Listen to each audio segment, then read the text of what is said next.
నారాయణ నారాయణ జయ గోపాల హరే కరుణాపారా. అందరికీ నమస్కారం. Welcome to temple tour with Gitanjali.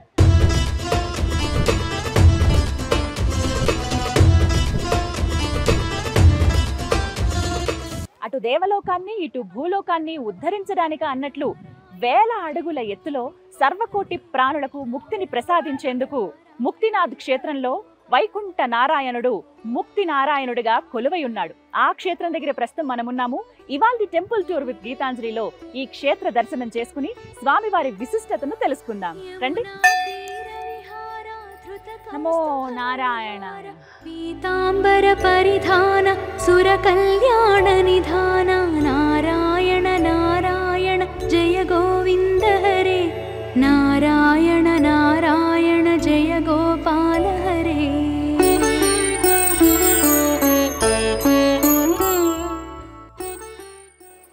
నమో నారాయణాయ అష్టాక్షరి మంత్రం. ఈ మంత్రం చాలు ఆ స్వామి దాకా వినపడుతుందట మనం మనసారా తలుచుకుంటే. నమో నారాయణాయ. ఇక్కడికి రావడం అండి, ఈ క్షేత్ర దర్శనం అనేది మహద్భాగ్యమే, కానీ క్లిష్టతరం కూడా. నిజంగా మాట్లాడితే కొంత రిస్క్ చేసి మనం రావాల్సి ఉంటుంది. వాస్తవానికి కాఠ్మండు నుంచి పోఖ్రా వస్తాము. పోఖ్రా తర్వాత అక్కడ కొన్ని ప్లేసెస్ని మనం చూసిన తర్వాత అక్కడి నుంచి జోమ్సమ్కి చార్టెడ్ ఫ్లైట్ ద్వారా మాత్రమే రావాలి. ఇక్కడ కూడా ఒక రిస్క్ ఉంటుంది. మంచు పర్వతాల మధ్యలో మనం వస్తాం కాబట్టి ఫ్లైట్ ఎప్పుడు క్యాన్సిల్ అవుతుందో, ఎప్పుడు ఓకే అవుతుందో, ఒకరోజు అయితే మళ్ళీ నెక్స్ట్ డే ఖచ్చితంగా ఉంటుందని, మనం ఫ్లైట్లో వస్తే మళ్ళీ తిరిగి ఫ్లైట్లోనే వెళ్తామని ఇలా కన్ఫర్మేషన్ చెప్పలేం. కొంచెం రిస్కీ వాతావరణం అనమాట. సో దాన్ని బట్టి మనం ప్లానింగ్ చేసుకుని అలా ముందుకు వస్తే ఇక జోమ్సమ్ నుంచి 27 కిలోమీటర్లు మనం లోకల్ జీప్ ద్వారా రావాల్సి ఉంటుంది. మేము అలాగే వచ్చాము. 3 మార్గాల్లో మనం రావాల్సి ఉంటుందండి. పైకి వచ్చేటప్పుడు ఇది హై ఆల్టిట్యూడ్ కదా, చాలా జాగ్రత్తలు తీసుకోవాలి. ఇంకొక అద్భుతం ఏంటంటే మనం జీప్లో వస్తున్నప్పుడే గండకి నది అలా ప్రవహిస్తున్నట్లుగా మనం చూస్తూ ఉంటాం. అంటే స్వామివారి పాదాల దగ్గరే ఉంటుంది. అందులోనే మనకి సాలగ్రామాలు కూడా దొరుకుతాయి. అలా మనం పైకి వచ్చేటప్పుడు 360 మెట్లు ఎక్కాలి. ఎంత మనం జీప్లో పైదాకా వచ్చినా అక్కడి నుంచి 360 స్టెప్స్ ఎక్కాలి. ఎక్కదలిచిన వాళ్ళు ఎక్కొచ్చు, మనకు అక్కడ ఎలాంటి ఖర్చు ఉండదు. ఇక ఇంకొక మార్గం గుర్రం ఎక్కి రావచ్చు. ఒక మనిషి గుర్రం పట్టుకుని నెమ్మదిగా తీసుకువెళ్తారు. గుర్రం ఎక్కి వస్తే మనకి 20 నిమిషాల టైం పడుతుంది. నేను గుర్రం ఎక్కి అలాగే ఆవేలోనే వచ్చాను. దానికి ఏంటంటే ఖర్చు మనకి 800 రూపాయలు అవుతుంది అప్ అండ్ డౌన్. అలాగే డోలీ మోసుకుని వస్తారు 2 మనుషులు అటు ఇటు, దానికి 4000 రూపాయలు అప్ అండ్ డౌన్ అవుతుంది. ఇవి మాత్రం మేము భరించగలం. మన శక్తి కొలది మనం ఎలా రావాలనుకుంటున్నామో దాన్ని బట్టి రావచ్చు అనమాట. ఇంకొకటి, ఇది రావటం ఎంత మనం గుర్రం మీద ఎక్కువ వచ్చినప్పటికీ మనకి 100 మెట్లు ఉండగా అక్కడ ఆపేస్తారు. గుర్రాలు అక్కడి వరకే రాగలవు. పాపం అవైనా కూడా ఇబ్బంది కదా వాటికి ఎంత పైకి రావాలంటే. అక్కడి నుంచి 100 స్టెప్స్ పైకి ఎక్కిన తర్వాత ఇగో ఇలా ఎత్తైన ప్లేస్లో 3800 మీటర్ల ఎత్తులో మనం ప్రస్తుతం ఉన్నామండి. అంటే అర్థం చేసుకోవచ్చు ఎంత హైటో అది మన నార్మల్గా ఉండేటువంటి సీ లెవెల్కి. అంటే ఫస్ట్ టైం వచ్చిన వాళ్ళకి కొంచెం ఇబ్బంది అవుతుంది. అంటే అలవాటు ఉండదు కదా. నాకు కూడా కొంచెం బ్రీతింగ్ ఇష్యూస్. మొదటిసారి నేను వస్తున్నాను, ఎలా అయినా దర్శనం చేసుకోవాలని నేను అనుకోవడం కాదు, నాకు దర్శనం ఇద్దామని ఆ స్వామి అనుకున్నారు. ముక్తిని ప్రసాదిస్తాను, ముక్తి సంగతి ఏమో కానీ నాకు ఆయన దర్శనం అయితే చాలు, అది మాత్రం అనుకున్నాను. ఎందుకంటే అతి శక్తివంతమైన దివ్యమైన క్షేత్రాలలో స్వయంగా ఆ స్వామి నేను ఇక్కడ ఉన్నాను అని చెప్పి వెలిసినటువంటి క్షేత్రాలు అనమాట. పంచక్షేత్రాల్లో ఇది కూడా ఒకటి. ఇందులో భాగంగా ఇలా రావడం, దర్శనం చేసుకోవడం ఎంతో పుణ్యప్రదం. ఇక మనం టెంపుల్ లోపలికి అడుగు పెట్టేశాం కాబట్టి ఇక్కడ విశేషాలన్నీ చెప్తాను. ఒక్కసారి హిమాలయాల మధ్యలో ఉన్నటువంటి ఈ ఆలయాన్ని, ఈ సుందర దృశ్యాన్ని చూడండి.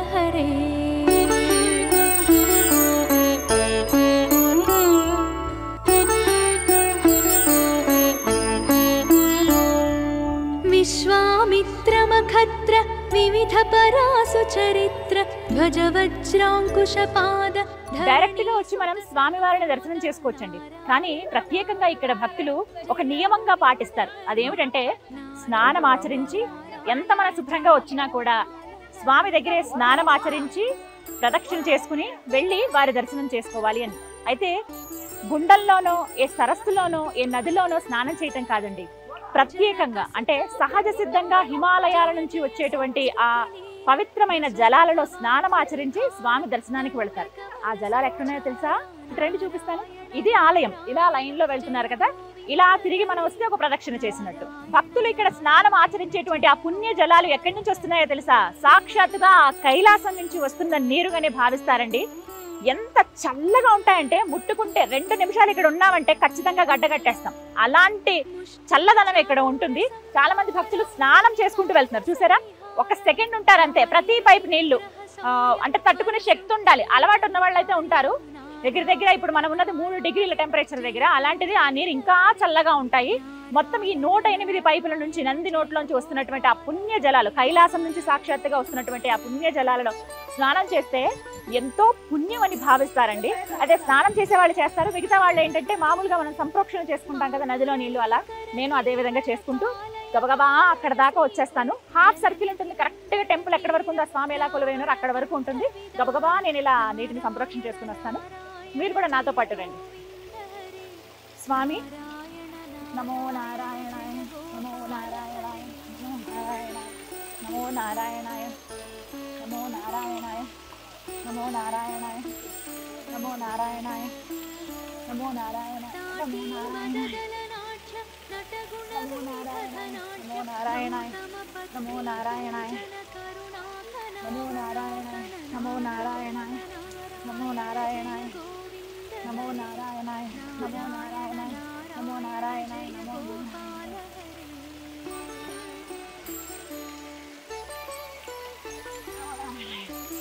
నారాయణాయ, నారాయణాయ. ఓం నమో నారాయణాయ, నమో వాసుదేవాయ జనార్దన కృష్ణ గోవింద గోవింద తండ్రి.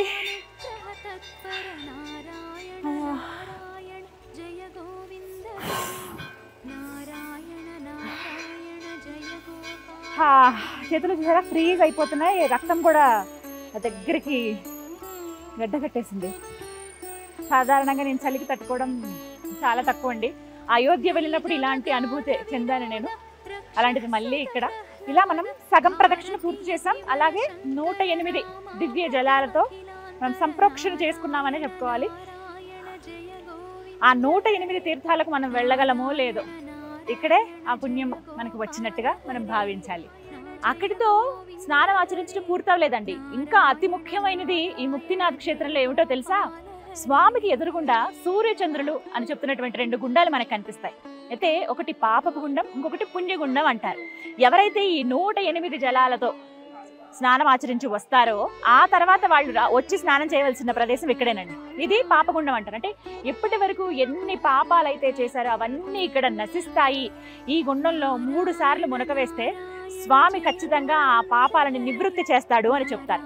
ఇలా ఇందులో స్నానం ఆచరించుకొని స్వామి నారాయణాయ అలా అక్కడ స్నానం ఆచరించి తర్వాత వచ్చేటువంటిదే పుణ్యగుండం. అక్కడితో పాపాలన్నింటినీ ఆయన నివృత్తి చేస్తాడట. ఇకపైన వచ్చినటువంటి చేసినటువంటి ఆ పాపాలకు మనిషిలో ఒక ప్రాయశ్చిత్తం ఏర్పడి వాటన్నిటినీ నశింపజేసి పుణ్యలోకాలకు పంపించేటువంటి, అంటే ఒక పుణ్యాన్ని మనకు అందించేటువంటి మహద్భాగ్యాన్ని ఈ గుండం ద్వారా అనుగ్రహిస్తాడట స్వామి. అందుకే ఆ గుండంలో మునిగిన వెంటనే ఏమాత్రం ఆలస్యం చేయకుండా వెంటనే ఇలా దిగి, ఈ 3 మెట్లు ఉంటాయి, దిగి ఈ గుండంలో స్నానం ఆచరించి అలా బయటకు వస్తారనమాట. నమో నారాయణాయ. ఇక్కడ నుంచి మీరు గమనించవచ్చు, హిమాలయాల నుంచి వస్తున్నటువంటి నీరే ఇక్కడ నిండుతోంది. ఇక్కడి నుంచి మళ్ళీ అలా అంటే ఎక్కువ ఓవర్ఫ్లోటింగ్ పై దాకా వచ్చాయి అన్నప్పుడు వీళ్ళు అక్కడి నుంచి కొంత కిందకి వదులుతారు. ఎప్పుడు ఇంతే తేటగా స్వచ్ఛంగా ఉంటాయి.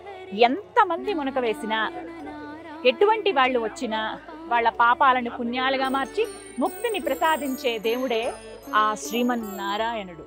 ఇలా స్నానం ఆచరించిన తర్వాత తడి వస్త్రాలతో వెళ్లే వాళ్ళు వెళ్తారండి. లేదు వస్త్రాలు మార్చుకోవడానికి ఇక్కడ చాలా ఏర్పాట్లు అయితే చేశారు ఆలయ కమిటీ వారు. ప్రత్యేకించి ఇక్కడ రూమ్స్ ఉన్నాయి, changing rooms, ladies and gents rooms సెపరేట్గా ఉంటాయి. వెళ్ళి మన డ్రెస్ చేంజ్ చేసుకుని చక్కగా తిలకం అవన్నీ ధరించి, పట్టు వస్త్రాలు కొంతమంది కట్టుకుంటూ ఉంటారు. అలాగే వారికి ఉన్నటువంటి వస్త్రాలు, మరీ ముఖ్యంగా చల్లటి వాతావరణం కదా, మొత్తం కప్పుకుంటారు. అందులో చల్లటి నీళ్ళతో స్నానం చేస్తారు కదా, సాక్స్ల నుంచి మొత్తం గ్లౌజెస్ దాకా అంతా వేసుకుంటారు. ఇక్కడే వాతావరణానికి తగ్గట్టుగానే మనం ఉంటాం కాబట్టి. ఇంకా చలి దగ్గర 3 డిగ్రీల వరకు ఉంది. నేను వచ్చినప్పుడు 5 ఉంది, ఇప్పుడు నెమ్మదిగా 2 డిగ్రీలు తగ్గింది. 3 డిగ్రీలు ఉంది ప్రస్తుతం నేను చెక్ చేస్తే. ఈ 3 డిగ్రీల చలిలో కూడా భక్తులు ఎంత చక్కగా వచ్చి స్నానం చేయటం, స్వామిని దర్శించుకోవటం, ఇవన్నీ. ఒక్కసారి గోపురాన్ని చూడండి, ఎంత సుందరంగా ఉన్నారో స్వామి. మొదటి నుంచి చూసుకోండి, మనకి కింద నుంచే కొద్ది కొద్దిగా కనపడుతుంది అనమాట. అమ్మయ్య అమ్మ టెంపుల్ వచ్చేసింది అని ఒక భావన కలుగుతుంది. కానీ అలా అలా దగ్గరికి మెట్లు ఎక్కుతూ నారాయణ నారాయణ అనుకుంటూ వస్తే ఇంకా మనకు ఆ అలసట అనేది తెలియదు. ఒకసారి బయట నుంచి చూస్తే దాదాపుగా నేపాల్లో ఆర్కిటెక్చర్ అంతా ఇలానే ఉంటుందండి. టెంపుల్స్కి సంబంధించి కింద ఫౌండేషన్ వరకు స్టోన్తో వేస్తారు, తర్వాత బ్రిక్స్తో కడతారు. ఆ తర్వాత అంటే సైడ్స్కి వీళ్ళు గ్రిప్ కోసం వుడ్డే వాడతారండి. అవి ఎంత చక్కగా ఆర్కిటెక్చర్ ఉంటుందంటే వుడ్ వర్క్ అద్దరిపోతుంది అసలు. చిన్న చిన్న మైన్యూటివ్ కూడా అలా కంప్లీట్గా. డోర్ దగ్గర చూసారా నల్లటి ద్వారాలు, స్వామి శ్రీ మహావిష్ణువు అలా ద్వారాల పైన ఉన్నట్లుగా ఉంటారు. కంప్లీట్ బ్లాక్ డోర్ ఉంటుంది. ఆ నల్లటి డోర్లోంచి లోపలికి కొంచెం అలాగ మనం ముందుకు వెళితే స్వామి దర్శనం ఇస్తారనమాట. అండ్ టెంపుల్ అంతా కూడా చూడండి, ఇదంతా కూడా వుడ్డే. ఈ ముందు వరకు పైనంతా కూడా రేకులు లాగేశారు, పంచలోహాలతో ఉంటాయి. నార్మల్ రేకుల్లా కాదండి, అవి షీట్స్ అవి ఏవైతే ఉన్నాయో పంచలోహాలతో ఉంటాయి. ఆ పైన చుట్టూ గంటల్లాగా, ఆ పైన గోపురం ఉంటుంది ఒక కలశం ఉన్నట్లుగా, పైన ఒక గొడుగులాగా. ఇదనమాట మొత్తంగా ఓవరాల్ లుక్. ఇది చూస్తూ చుట్టూ ఉన్నటువంటి ఆ అద్భుతమైన ప్రకృతిని చూడండి, ఎంత సుందరంగా ఉందో కదా. చాలా చాలా బాగుంది. అంటే ఈ కొండలు ఏవైతే ఉన్నాయో ఇవన్నీ కూడా సప్త ఋషులు అని చెప్తారు. సప్త ఋషులు అలా సాధన చేస్తూ ఉండగా స్వామివారు యోగ ముద్రలో ఉంటారు ఇక్కడ అనేటువంటి మాట చెబుతూ ఉంటారు. నాకు ఎప్పుడెప్పుడు చూద్దామా అని ఉంది స్వామిని. గోపురం అయితే అంటే ఇక్కడి నుంచి చూస్తే మహద్భాగ్యాన్ని ఆయన ఇక్కడి నుంచే ముక్తిని ప్రసాదిస్తాడా అన్నట్లుగా ఉంది. కానీ కాదు, మనం లోపలికి వెళ్ళి దర్శనం చేసుకుందాం. ఈ సుందర వాతావరణంలో ఆ దివ్యమూర్తిని ఎప్పుడెప్పుడు చూద్దామా అని ఉంది నాకు. ఇక ఆలస్యం ఎందుకు, దర్శనానికి వెళదామా రండి. ఇదే లైన్ అండి, ఇలాగే వెళ్ళాలి. ఇప్పుడు అంత రష్ ఏం లేదు, మధ్యాహ్నం టైం కాబట్టి తక్కువగానే ఉంది, త్వరగానే దర్శనం అయిపోతుంది. సజ్జన ఋషి మందార నారాయణ నారాయణ జయ గోవింద. ఇవన్నీ కూడా వుడెన్ డోర్సే. జయ గోపాల హరే.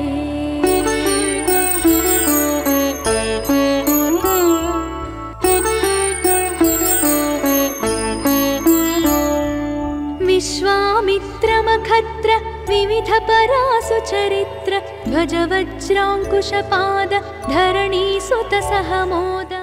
నారాయణ గోవింద జనార్దన నమో నారాయణాయ విష్ణుదేవ. ఎంత చక్కటి దర్శనం అయిందండి. స్వామి తనంతట తాను పిలిపించుకుంటే ఇలా దర్శనం ఇప్పిస్తాడనమాట అనే భావన కలిగింది నాకు. ఇగో మహాప్రసాదం. జనక సుతా ప్రతిపాల జయ జయ సంస్కృతి లీల దసరా. అలా ఆ ప్రధాన ద్వారం గుండా నడుచుకుని వెళ్ళాను కదండి. పైనే మనకి ఆ శ్రీ మహావిష్ణువు దర్శనం ఇస్తారు. వుడ్ పైన చాలా దివ్యంగా చెక్కారండి మూర్తుల్ని. స్వామి అమ్మవార్లు అలా కనబడతారు. కొంచెం ఒక 10 అడుగుల దూరంలో, అల్లంత దూరంలో ఆయన ఉంటారు. చిన్న ఆలయమే, కాకపోతే లైన్ ఉన్నప్పుడు మనం ఇక్కడి నుంచి ఆగాల్సి వస్తుంది. ఫ్రీగా ఉంది, ఎక్కడ ఇబ్బంది అనిపించలేదు నాకు. నేను వెళ్ళే లైన్ కూడా మీకు చూపించుంటారు, బయట నుంచి కవర్ చేశారు. లోపలికి కెమెరాస్ ఏవి అలౌ చేయరు కాబట్టి అలా ముందుకు వెళ్ళానండి. ఆ దివ్య మంగళ స్వరూపాన్ని చూసి నా తనివి తీరిపోయింది నిజంగా. మళ్ళీ మళ్ళీ చూడాలని ఉంది. కానీ స్వామి నిజంగా ఎంత సుందరంగా ఉన్నారు. ఇక్కడ మూర్తి అండి పంచలోహాలతో ఉన్నారు. రాతిగా ఉన్న స్వామి పైన పంచలోహ తొడుగు వేశారు. స్వామి చిన్ముద్రలో అంటే యోగ ముద్రలో ఉన్నారనమాట. భాష పట్ల అంటారు కదా మఠం, అలా మఠం వేసుకుని 2 చేతులు ఇలా పెట్టారు. మిగతా 2 చేతులు శంకు చక్రాల్ని ధరించాయి. అటువైపు ఇటువైపుగా శ్రీదేవి భూదేవి. స్వామికి ముందుగా 2 ఎంతో విశేషమైనటువంటి సాలగ్రామాలు ఉన్నాయండి. ఒకటి లక్ష్మీనారాయణ స్వరూపం, మరొకటి ఆ నారసింహస్వామి స్వరూపం అని చెప్పారు. ఇవన్నీ కూడా అక్కడ ఉన్న వాళ్ళు వర్ణించారు. ఇంకొకటి ఏంటంటే ఒకవైపుగా బుద్ధుడు. నేపాల్ వాళ్ళు బుద్ధుడిని చాలా బాగా నమ్ముతారండి. ఈ పర్వతాల పైనే మనకి బుద్ధుడి విగ్రహం కూడా కనిపిస్తుంది, ధ్యానం చేసుకున్న బుద్ధుడు. అలాగే పంచలోహాలతోటి బుద్ధుడి విగ్రహం కూడా ఉంటుంది. ఇటువైపు అంటే స్వామికి ఇటువైపుగా చూస్తున్నారు. మరొకటి వినాయకుడు మనకి కనిపిస్తారు పంచలోహాలతో. అలాగే గరుత్మంతుడు అయితే అచ్చు పక్షి ఏ విధంగా అయితే ఉంటారో గరుత్మంతుడు అదే విధంగా రెక్కలతోటి పంచలోహాలతో ఉంచారన్నమాట. ఇవన్నీ కూడా ఆ పీఠం పైన ఉన్నాయి. మొత్తం స్వామి అలా కూర్చుని చిన్ముద్రలో ఉన్నట్టు ఉంటారనమాట. ప్రపంచంలో ఎక్కడా లేని విధంగా విష్ణుమూర్తి రండి. సాధారణంగా మనం శేషతల్పం పైన అంటే ఆదిశేషు పైన పడుకున్నట్లుగా నిట్ట నిలువున అంటే నుంచున్నట్లుగా చూస్తాం. కానీ ప్రత్యేకంగా ముక్తినాథ్ ఈ క్షేత్రంలో మాత్రం స్వామి చిన్ముద్రలో యోగ నిద్రలో ఉంటారు. మనందరికీ ముక్తిని ప్రసాదించేందుకు ఆ స్వామి అలా కొలువై ఉన్నారు. అలా వారిని దర్శనం చేసుకుంటే ఒక్కసారి మనసారా దండం పెట్టుకున్నాను. నమో భగవతే వాసుదేవాయ ముక్తినాథాయ నారాయణాయ వాసుదేవాయ అనుకుంటూ స్మరించుకుంటూ వెళ్ళాను. చిన్ని ఆలయంలో దివ్యమైన మూర్తి అండి. ఒక్కసారి స్మరించుకోగానే అక్కడ ఉన్న వాళ్ళు నాకు మహాప్రసాదంగా ఇవి అందించారు. ఇక్కడ ప్రత్యేకమైన నేపాల్లో నాకు జానకమ్మ దగ్గర కూడా ఇలాగే ఇచ్చారండి. తాంబూలం తిరిగి మన ఇంటికి వస్తే ఇచ్చినట్టుగా ఇచ్చారనమాట. ఇగో చూడండి, ఒక అద్దం, మెడలోకి మాల.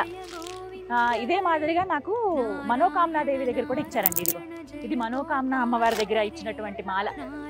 ఇది ఇక్కడ మాత్రం నాకు ఒక అద్దం, ఎర్రటి పూసల మాల, మట్టి గాజులు, ఇలా ఇవి తోరణాలు మనం ఇంటి దగ్గర కట్టుకోవచ్చు, లేదంటే వెహికల్స్కి వాటికి కట్టుకోవచ్చు అనమాట. ఒక దువ్వెన, సింధూరం అంటే స్వామివారిది సంబంధించిన తిలకం, అలాగే బొట్టు బిళ్ళలు, ఇవన్నీ నాకు ప్రసాదంగా ఇచ్చారు ఈ ఎర్రటి వస్త్రంలో పెట్టి. మహాప్రసాదం అండి. ఎక్కడో హైదరాబాద్లో ఉన్న నేను ఇలా మంచు కొండల దగ్గరికి రావడం ఏంటి, ఆ స్వామి నన్ను ఇలా పిలిపించుకుని ఇలా అనుగ్రహించడం ఏంటి, ఇంతకన్నా భాగ్యం ఉంటుందా అనిపించింది నాకు. నిజంగా కళ్ళల్లో నీళ్ళు వచ్చాయి ఒకసారి ఆ స్వామిని తలుచుకున్నప్పుడు, ఆయన ఎంత దగ్గర చూసినప్పుడు. భాగ్యం ఇది నిజంగా. చాలా చాలా సంతోషం అనిపించింది. అంటే ఏ జన్మలో మనం చేసుకున్న పుణ్యము ఈ విధంగా వస్తుంది అని అంటారు కదా, ఆ విధంగా వచ్చింది. ఇది ఖచ్చితంగా నా తల్లిదండ్రులు చేసుకున్న పుణ్యమేనండి. మా అమ్మగారు విపరీతమైన పూజలు చేస్తారు. ఆవిడ చూడలేకపోయినా ఆమె కళ్ళతో ఇవాళ నేను చూశాననే భావన నాకు కలిగింది. చాలా సంతోషం. నమో నారాయణ.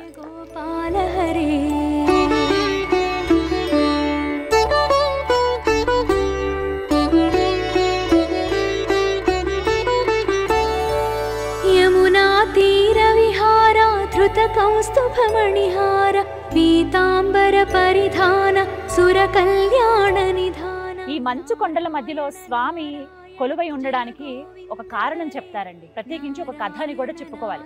ఆ గాథ ఏమిటంటే, కలియుగ ప్రారంభంలో దేవతలంతా కూర్చుని ఒక నిర్ణయం తీసుకుంటారట.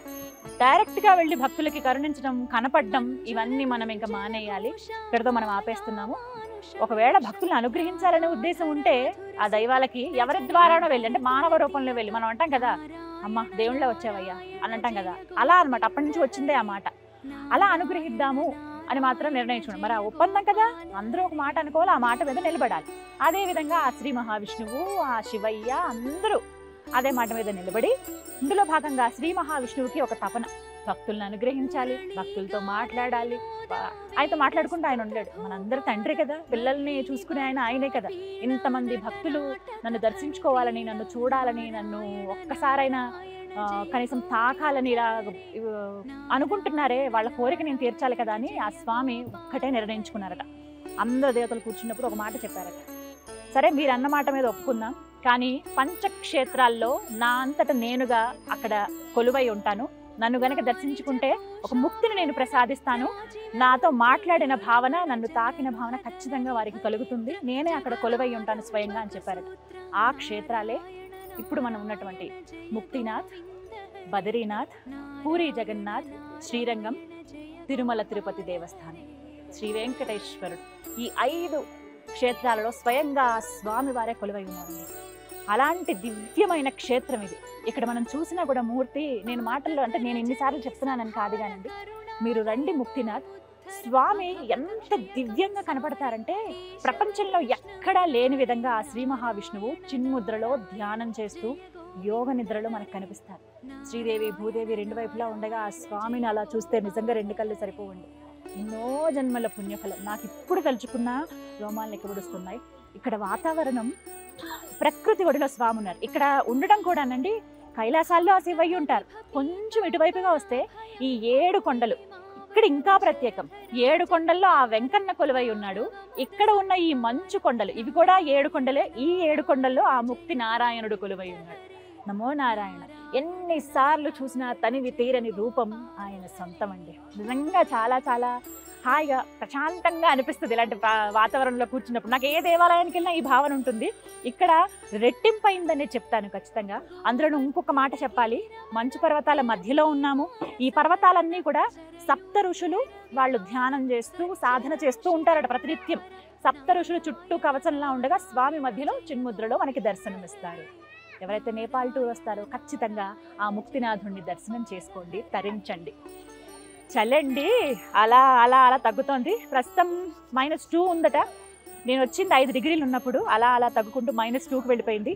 అసలు మా టీం అయితే ఒకటే చెప్తున్నారు, స్వెటర్ వేసుకోండి, జస్ట్ కవర్ చేసుకోండి అని చెప్తున్నారు. ఎందుకంటే ఈ వాతావరణాలు మనకు అంత సెట్ కావండి. మనం ఉండే సడన్గా చేంజ్ వచ్చినప్పుడు ఆరోగ్యం దెబ్బతింటుంది అని చెప్పారు. కానీ నాకు ఎందుకో ఈ ప్రాంతంలో ఉన్నంత కాసేపైనా ఇలా గడుపుదాము, చూద్దాం, ఈ వాతావరణ ఈ అనుభూతిని చెందుదాం. ఎందుకంటే ఇక్కడ వాతావరణం అలవాటైతేనండి, నేపాల్ ముక్తినాథ్ యాత్రలో భాగంగా ఈ ముక్తినాథ్ దగ్గర ఉన్నటువంటి వాతావరణం అలవాటైతే కైలాష్ కూడా వెళ్ళొచ్చు. కైలాష్ మానస్ సరోవర్ యాత్రలో భాగంగా అక్కడ కూడా ఇలాగే ఉంటుంది వాతావరణం. అంటే ఒక ప్రాక్టీస్ లాగా పనికి వస్తుంది అనమాట. నా కోరిక అది. నిజంగా ఆ కైలాసనాథుడు పిలిస్తే అక్కడికి కూడా వెళ్తాను. కానీ ఈ ముక్తినాథుడు అయితే ఖచ్చితంగా భక్తులకి అనుగ్రహిస్తూ 108 తీర్థాలలో స్నానం ఆచరించి పాపగుండం పుణ్యగుండంలో స్నానం చేసుకుని ఆ తర్వాత స్వామిని దర్శించుకుంటే అత్యంత పుణ్యం అని చెప్తారు. అది మహద్భాగ్యం, ఎన్నెన్నో పూర్వజన్మల సుకృతంగా కూడా భావిస్తారు. మొత్తంగా స్వామి ఈ విధంగా కొలువై ఉన్నారండి. ఒక్కసారి ఆ దివ్య మంగళ రూపాన్ని నా మనసారా మళ్ళీ మళ్ళీ తలుచుకుని మనసులో నింపుకుని మళ్ళీ నేను హైదరాబాద్ వెళ్తాను. చాలా సంతోషం అనిపించింది. గుండెల్లో ఇంకా ఉన్నారు, కళ్ళల్లో ఇంకా ఉన్నారు. మళ్ళీ మళ్ళీ చూడాలని ఉంది. అందరికీ అవకాశం ఇవ్వాలి కదా, అందులో భాగంగానే ఇప్పటికే 2 సార్లు చూసొచ్చాను. చక్కటి నామం పెట్టారు, అక్కడే కూర్చుని ఉన్నారు స్వామి జపం చేస్తూ. లోపల ఏంటంటే ఓవైపు హోమం చేస్తున్నారు. మన తెలుగు వారే భరత్ శర్మ గారు, బ్రహ్మశ్రీ భరత్ శర్మ గారు, వారు హోమం నిర్వహిస్తూ ఉన్నారు. అక్కడికి కూడా వెళ్ళొచ్చాను. చుట్టూ దీపాలు పెట్టొచ్చు, గంటలు మనకు కనిపిస్తాయి. ఇవన్నీ కూడా అవన్నీ అలా చూసుకుంటూ బయటకు వచ్చి స్వామికి దండం పెట్టుకోవడమే. ప్రశాంతంగా నేనైతే కూర్చున్నాను. అందరూ ఫుల్ ప్యాక్ అయిపోతున్నారు. ఇగో నాకు కూడా స్వెటర్ ఇచ్చారు, వేసుకోండి త్వరగా. చాలా చల్లటి వాతావరణం అండి. -3 అంటే మనం తట్టుకోలేము మనం ఉన్నట్టు వాతావరణానికి. అంటే ఇక్కడికి వచ్చినప్పుడు మీరు తగు జాగ్రత్తలు తీసుకుని ముక్తినాథ్ యాత్రకు రండి. యాత్ర క్షేమంగా సుఖవంతంగా చాలా జాగ్రత్తగా జరగాలి అని మనస్ఫూర్తిగా ఆ నారాయణుణ్ణి వేడుకుంటున్నాను. ముక్తినారాయణ స్వామి. నమో వాసుదేవ, నమో నారాయణ. ధనాఢ్య గౌతమ పత్ని పూజన కరుణాఖనావలోకన నారాయణ నారాయణ జయ గోవింద హరే. ఆ శ్రీ మహావిష్ణువు తనను ప్రార్థించేది మానవుడా, రాక్షసుడా, దుర్మార్గుడా, మంచివాడా ఇలా ఏది చూడటట. ఒక రాక్షసి ఆయన్ని కడుపులో మొయ్యాలన్న ఒక ఆలోచన, ఒక కలగనిందట. అంతే, ఆమెను మంచిగా మార్చి మరుజన్మలో నీవు గండకీ నదిగా జన్మిస్తావు, నీ గర్భాన నేను ఎప్పుడూ దాగే ఉంటానమ్మా, అప్పుడు నువ్వు నా తల్లివే అవుతావని ఒక అద్భుతమైనటువంటి వరం ఇచ్చాడట ఆ శ్రీ మహావిష్ణువు. అదే ఈ గండకీ నది. ముక్తినాథుని పాదాల చింత ఉందని చెప్పుకోవాలండి. చాలా చల్లటి వాతావరణం, -3 డిగ్రీస్ ఉంది ప్రస్తుతం. ఇక్కడ సాలగ్రామాలు చాలా ప్రత్యేకం. ఇందులో దొరికేటువంటి సాలగ్రామాలే స్వామిని పూజించడానికి, అంటే ప్రత్యేకంగా విష్ణు రూపంగా భావిస్తాం మనం. సాలగ్రామాలనే పూజిస్తూ ఉంటారు. కొన్ని తరాలుగా పూజించే వాళ్ళు ఉంటారు. ఇప్పటికీ ఇళ్లలో పూజ చేసేవాళ్ళు ఆలయాల్లో మనం చూస్తూ ఉంటాం కదా.